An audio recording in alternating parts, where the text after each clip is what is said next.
நாளும் ஒருவர் யாக்கோபின் தேவன்.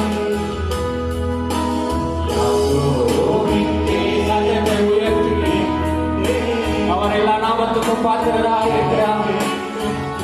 எங்கள் துணையாக வந்து நிற்கிற ஆண்டவரே,